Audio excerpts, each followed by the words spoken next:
If के सारे conditional sentence मैं आपको पूरे एक्सप्लेन कर रहा हूं डिटेल में, आपको अटेंशन अपना देना है। देखो, सबसे पहले तो आप इस वर्ड को समझो ये क्या है। कंडीशन से बना है, कंडीशन एल, कंडीशनल है ना। कंडीशन आपका नाउन है, इसमें एल लगा दिया तो एडजेक्टिव हो गया। कंडीशनल मतलब जिसमें कंडीशन हो, शर्त हो, और सेंटेंसेस मतलब होते हैं वाक्य। ऐसे वाक्य जिनमें कोई शर्त रखी हो, ठीक है, उन्हें हम कंडीशनल सेंटेंस कहते हैं। आप कंडीशनल सेंटेंस कहीं भी यूज कर सकते हो। जैसे एक स्ट्रक्चर ये होता है कि भाई सब्जेक्ट आए, इफ के बाद में सब्जेक्ट V1 V5 आता है, ऑब्जेक्ट आता है, subject will V1 plus object आता है। एक वैरायटी ये होती है। मैं आपको करीब 8-10 वैरायटीज बताऊंगा इसकी, है ना। पूरी वैरायटीज को ध्यान से देखना क्योंकि बहुत इंपॉर्टेंट है। कंडीशनल सेंटेंस स्टूडेंट्स को एग्जाम में भी पूछे जाते हैं। यदि आप यहां आओगे तो आप इंग्लिश सीखोगे। अब दोनों सेंटेंस फ्यूचर के, लेकिन पहला सेंटेंस याद रखना प्रेजेंट सिंपल में बनाना है। यदि आप यहां आओगे तो आप इंग्लिश सीखोगे। If you come here you will learn English. यदि आप वहां जाओगे तो आप उससे मिलोगे। यदि आप वहां जाओगे तो आप उससे मिलोगे। क्या कहेंगे हम? जाओगे तो यू विल गो नहीं होगा, इफ यू गो देयर। क्या बोलेंगे हम? इफ यू गो देयर, ठीक है। आप उससे मिलोगे, you will meet him, you will meet him. यदि आप मेरी मदद नहीं करोगे तो मैं आपकी मदद नहीं करूंगा। अब ये नेगेटिव बना दिया हमने। इफ यू डोंट हेल्प मी, अब आप कहोगे सर विल नॉट नहीं लगेगा क्या? नहीं भैया, विल नॉट नहीं लगाना है। If until unless whenever whatever के बाद में फ्यूचर का सेंटेंस आने पर उसको प्रेजेंट में बनाती है, ग्रामर का नियम है। इसलिए हमने इफ के बाद में प्रेजेंट टेंस लगाया, फ्यूचर नहीं लगाया। यदि आप मेरी मदद नहीं करोगे, इफ यू डोंट हेल्प मी, मैं आपकी मदद नहीं करूंगा, आई विल नॉट हेल्प यू। दूसरे वाला जो सेंटेंस है वो आपका फ्यूचर में बन जाएगा। आप इसको ऐसा भी लिख सकते हो आर करके, अथवा मैं आपकी मदद नहीं करूंगा, आई विल नॉट हेल्प यू, यदि आप मेरी मदद नहीं करोगे, इफ यू डोंट हेल्प मी। बस दोनों में ये डिफरेंस को याद रखना कि अगर इफ को आगे लगा रहा हो तो बीच में कॉमा लगेगा, और अगर इफ को बीच में लगा रहा हो, सेंटेंस के बीच में लगा रहा हो, तो आपको कॉमा नहीं लगाना। आपको सिंपली बोलना I will not help you if you don't help me, I will not go there if you don't go there, I will not make sentences if you don't make sentence. मैं sentences नहीं बनाऊंगा अगर आप नहीं बनाओगे तो। This is very important that you must know. चलिए, तो ये पहला वाली सिचुएशन थी। दूसरी सिचुएशन आपकी क्या है? वो ये वाली है कि भैया अगर आपके पास कोई चीज है, if you have something, you know, तो आपको उसका उपयोग करना चाहिए। ठीक है, मैंने कहा यदि आपके पास समय है तो आपको वहां जाना चाहिए। If you have time you should go there. यदि आपके पास पैसे हैं तो आपको खर्च करने चाहिए। If you have money you should spend. यदि आपके पास समय है तो आपको समय का उपयोग करना चाहिए। If you have time you should utilize it, you should use it, you know. इस तरीके से आपका बनेगा। नाउ ऐसे ही देखो, तीसरे वाला है, इसको मैं येलो से लिख रहा हूं क्योंकि बहुत इंपॉर्टेंट है। अब इसमें सारे सब्जेक्ट के साथ वर लगाओगे। इसके बाद में ऑब्जेक्ट आएगा, फिर ऑब्जेक्ट के बाद में आपको क्या करना है पता है? अगले सेंटेंस में वुड लगाना है। यहां शुड लगाएं या वुड लगाएंगे, V1 प्लस ऑब्जेक्ट।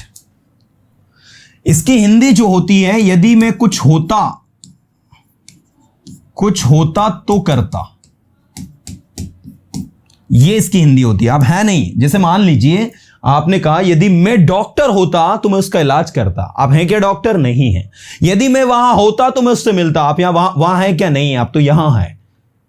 तो ऐसे सिचुएशन, यदि कार सस्ती होती तो मैं खरीदता। ठीक है, यदि इस कार की कीमत कम होती है, ये कार सस्ती होती है तो मैं खरीदता। इसका मतलब यह कि आपने खरीदी नहीं है क्योंकि उसकी कीमत ज्यादा है। तो इन शॉर्ट ये वो कंडीशनल सेंटेंस है जो इस बात को बताता है कि भैया ऐसा होता तो ऐसा होता। जैसे यदि मैं उसके साथ होता तो मैं उसकी मदद करता। क्या बोलोगे इंग्लिश में? यदि मैं उसके साथ होता, if I were with him. अब आप बोलोगे सर वर क्यों लगाऊं मैं, आई के साथ तो वॉज लगता है। ये यहां पर एक एक्सेप्शन है आपका कि आपको सारे सब्जेक्ट के साथ वर लगाना, कोई सा सब्जेक्ट भी। यदि मैं वहां होता तो आप इसका सेंटेंस बनाएंगे, इफ आई वर देयर, यदि मैं वहां होता, इफ आई वर देयर, तो मैं उसकी मदद करता, तो के लिए कुछ नहीं लगाना है, I would help him, I would help him. या फिर आप इसको ऐसा भी लिख सकते हैं, आई वुड हेल्प हिम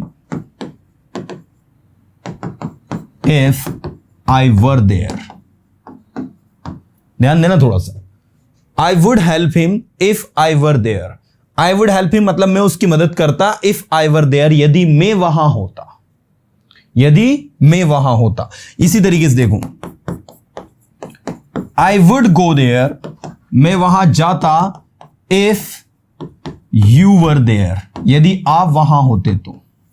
या फिर यदि आप वहां होते तो मैं वहां जरूर जाता, I would surely go there if you were there. ठीक है, यदि वह मेरा दोस्त होता ना तो मैं उसकी जरूर मदद करता। मान लीजिए किसी लड़के की आपने मदद नहीं करी, वो आपका फ्रेंड था फिर भी, तो मैंने कहा यदि वो मेरा दोस्त होता तो मैं उसकी मदद जरूर करता।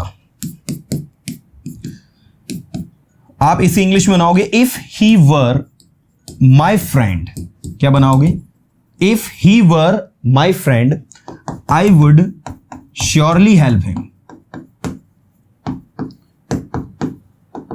ये इस तरीके से, if he were my friend I would surely help him, यदि वो मेरा दोस्त होता तो मैं निश्चित ही उसकी मदद करता। ठीक है, तो इस तरीके से आपको ध्यान देना है, इस तरीके से आपको समझना है। ओवरऑल चीजें बहुत आसान हैं, things are very easy to learn, things are very very very very easy to learn if you are practising them, if you are learning them, if you are understanding them. See, तो ये आपके 3 conditional sentence complete हो गए। आगे मैं आपको और भी नए नए कंडीशनल सेंटेंसेस बनाता हूं, जिसमें एक ये जो है इसको भी मैं येलो से लिखूंगा क्योंकि बहुत यूज होता है। If subject had plus V3 plus object, और हेड के साथ याद रखना, अगर हेड V3 लगा है तो यहां पर वुड हैव लगेगा, और वुड हैव के साथ V3 प्लस ऑब्जेक्ट आएगा। ठीक है, इसका मतलब होता है यदि आप वहां गए होते तो आप उससे मिले होते, कोई काम आपने किया होता तो ऐसा हो जाता।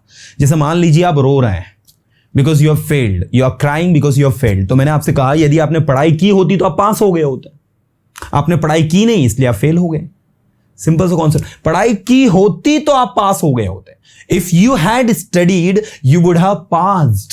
यदि डॉक्टर समय पर आ गया होता तो पेशेंट की जान बचा ली गई होती, या पेशेंट को बचा लिया जाता। ठीक है ना, तो पेशेंट को बचा लिया जाता है, पैसिव वॉइस की सिचुएशन वुड हैव बीन में बनेगा। If the doctor had come on time, if the doctor had come on time the patient would have been saved, the patient would have been saved, passive voice में बना है इसलिए would have been लगा है। Okay, if the doctor had come on time the patient would have been saved. यदि आप वहां चले जाते तो आप इंग्लिश सीख जाते। यदि आपने पर्सोना इंस्टीट्यूट 2 महीने पहले ज्वाइन कर लिया होता तो आप इंग्लिश सीख गए होते। यदि आप उसके घर जाते तो आप उससे मिल लेते। यदि आपने किताब पढ़ी होती तो आपको नॉलेज होता। यदि आपने उसकी मदद की होती तो वो आपकी मदद करता। तो ऐसी सिचुएशन, ऐसे सेंटेंसेस जिनमें कि हम किसी से ये कहें कि यदि आप वहां गए होते तो आप उससे मिल लिए होते, यदि आप यहां आ गए होते तो आपने सेंटेंसेस बना लिए होते, यदि आपने उसकी मदद की होती तो वो अभी आपकी मदद कर देता, इस तरीके से। तो जहां भी ऐसी सिचुएशन आ रही हो वहां पर हेड लगाकर आपको वुड हैव लगाना है, ये अपने दिमाग में क्लिक कर लो। मैंने कहा यदि आप वहां गए होते तो आप उससे मिलते हैं, लेकिन आप वहां गए ही नहीं। If you had gone there you would have met him. अगर कल आपने क्लास अटेंड की होती तो आपको ये टॉपिक समझ में आ गया होता। अगर कल आपने क्लास अटेंड की होती तो आज आपको ये टॉपिक समझ में आ गया होता। If you had attended class yesterday you would have understood this topic today. If you had attended the class yesterday you would have understood this topic today. अगर कल आपने क्लास अटेंड की होती तो आज आपको ये टॉपिक समझ में आ गया होता।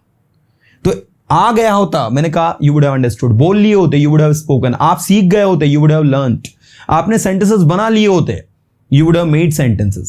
अगर आप अर्ली मॉर्निंग शुरुआत कर देते सेंटेंसेस बनाने की तो अभी तक तो आपने सेंटेंसेस बना लिए होते। If you had started making sentences early in the morning you would have made sentences so far. एक बार फिर से बोलना, सुनना, मैंने स्पीड से बोल के फटाफट निकल गया। यदि आपने सुबह से सेंटेंसेस बनाना शुरू कर दिया होता तो अभी तक तो आप सेंटेंसेस बना लिए होते। If you had started making sentences since morning, early morning, you would have made sentences so far. तो अभी तक तो सो फार, SOFAR फार, सो फार मतलब होता है अभी तक तो आपने सेंटेंसेस बना लिए होते, you would have made sentences so far. यदि आपने उसकी मदद की होती तो पास हो जाता। If you had helped him, वो पास हो जाता। he would have passed, है ना। इसी तरीके से मैंने लिखा, यदि आप वहां गए होते तो आप उससे मिले होते। if you had gone there, आप उससे मिले होते। you would have met him। ठीक है। यदि आप पहले आ जाते तो आप इंग्लिश सीख गए होते अभी तक तो। If you had come earlier, earlier मतलब क्या होता है, पहले। ठीक है, तो आप अभी तक तो इंग्लिश सीख गए होते। You would have learned English so far. This is the use actually, right. कोई बात नहीं, जिसमें भी कंफ्यूजन होगा उसको बार बार प्रैक्टिस करेंगे, ऑटोमेटिक आ जाएगा। एक बार बिगनिंग से देखो इफ के यूजेस। मैंने कहा यदि आप सुनोगे तो आपको समझ में आएगा। If you listen you will understand. यदि आपके पास समय है तो आपको वहां जाना चाहिए। If you have time you should go there. यदि मैं उसका भाई होता तो मैं उसकी मदद करता। If I were his brother I would help him. यदि आप ने सेंटेंस बनाए होते तो आपको ये चीज समझ में आ गई होती।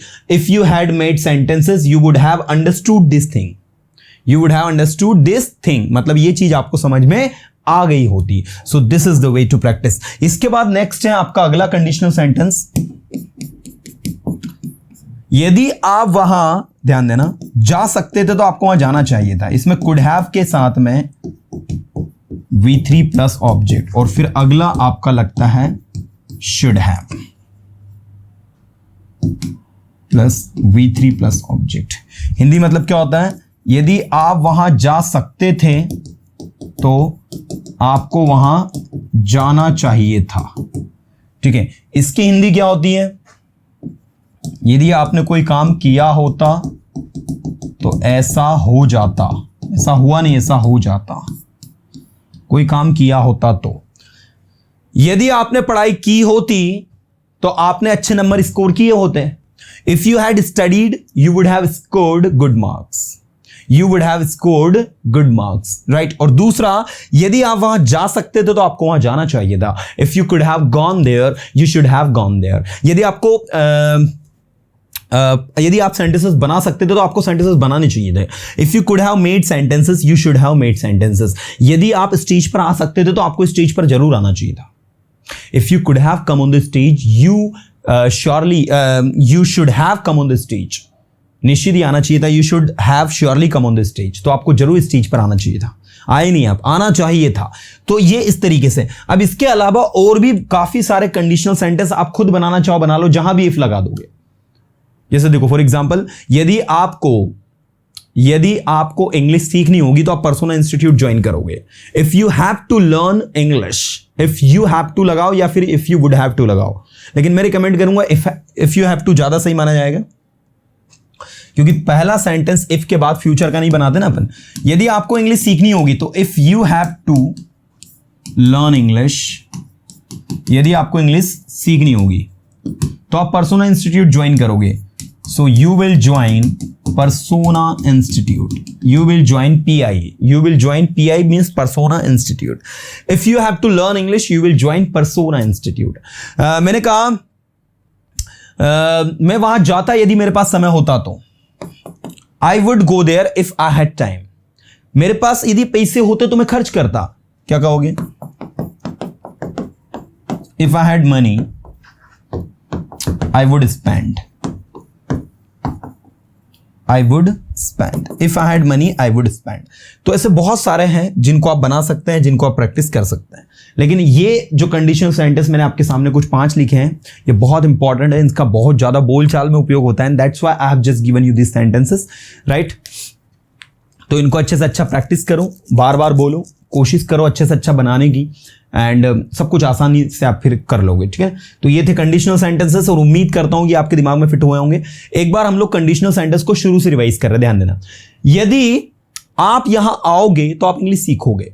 If you come here you will learn English, number 1। Number 2, यदि आपके पास पैसा है तो आपको गरीबों की मदद करनी चाहिए। If you have money you should help poor, you should help the poor. ऐसे मैंने कहा यदि मैं उसके साथ होता तो मैं उसे समझाता कि क्या सही है क्या गलत है। If I were with him I would explain him, मैं उसे समझाता, I would explain him what is right and what is wrong. मैं उसे समझाता कि क्या करना क्या नहीं करना। I would explain him what to do what not to do. मैं उसे समझाता कि ये करो ये मत करो। I would explain him do this and not to do this. मैं उसे समझाता कि बोलो, I would explain him to speak. मैं उसे समझाता कि सेंटेंसेस बनाओ, I would explain him to make sentences. मैं वहां जाता, आई वुड गो देयर, मैं ये करता, आई वुड डू दिस, मैं उससे मिलता, आई वुड मीट हिम, है ना। यदि मैं वहां होता तो मैं उससे मिलता। If I were there I would meet him.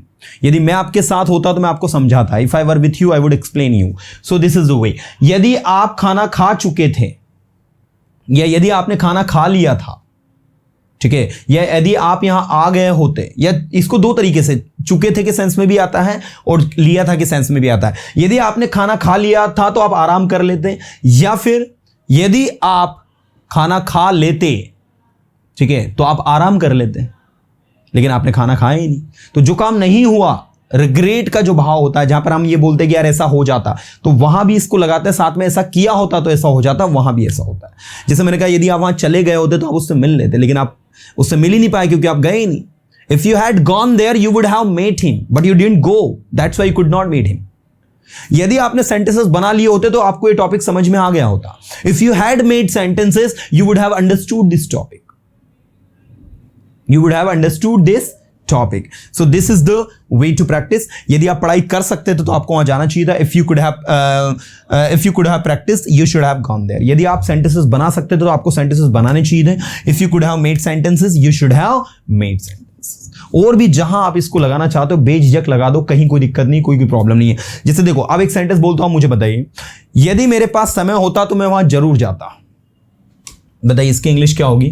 यदि मेरे पास समय होता तो मैं वहां जरूर जाता। समय होता तो मैं वहां जरूर जाता। चलो बताओ इसकी इंग्लिश क्या होगी एवरीवन? यदि मेरे पास समय होता, ठीक है, तो मैं वहां जरूर जाता। बताओ क्या होगी इसकी इंग्लिश? पास होता मतलब if I had, simple past की तरह बनेगा। If I had time, simple past मतलब V2 लगाया तो अगला सेंटेंस किसका बनेगा? वुड का। I would surely go there. Structure में मत देखो आप, कुछ लोग स्ट्रक्चर देखने लग गए कि उसका स्ट्रक्चर क्या बताया सर ने, ऐसा नहीं होता। If I had time I would surely go there. If I had time I would surely go there, ठीक है। यदि मेरे पास समय होता तो मैं वहां जरूर जाता। जरूर के लिए क्या लगाना है? श्योरली लगाना है, सर्टेनली लगाना है, डेफिनेटली लगाना। तो डेफिनेटली, श्योरली एंड सर्टेनली, तीन सिचुएशन है ना। तीनों सिचुएशन के साथ अलग अलग, श्योरली, सर्टेनली एंड डेफिनेटली, है ना।